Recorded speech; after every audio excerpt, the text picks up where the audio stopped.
நம்ம கட்சியினுடைய வேட்பாளர் பட்டியலை இப்ப நான் அறிவிக்க போறேன். மதுரை கிழக்கு வேட்பாளர் விஜய்.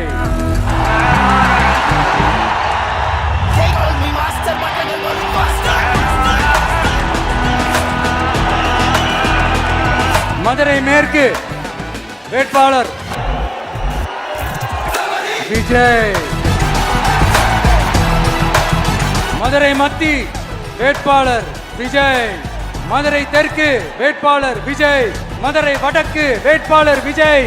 மேலூர் விஜய். சோழவந்தான் விஜய். திருப்பரங்குன்றம் விஜய். திருமங்கலம் விஜய். உசலம்பட்டி விஜய்.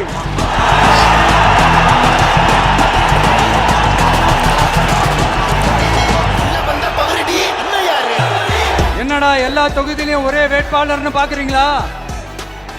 234 தொகுதியிலையும் இந்த விஜய் தான், அதாவது உங்க விஜய் தான் உங்க சின்னம். இன்னும் சிம்பிளா சொல்லணும்னா உங்க வீட்டுல இருக்கிற ஒருத்தர் தான் வேட்பாளரா நிக்க போறாங்க. அந்த வேட்பாளரும் நானும் வேறு வேறு இல்லை.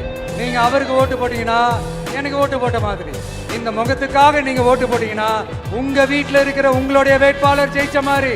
என்னடா இவர் ஏதோ ஓவரா சொல்றாருன்னு நினைக்க வேணாம். பிராக்டிக்கலா அப்படிதான் இருக்கும், அப்படிதான் இருக்கணும். நீங்களும் அப்படிதான் நினைப்பீங்கன்னு நான் நம்புறேன்.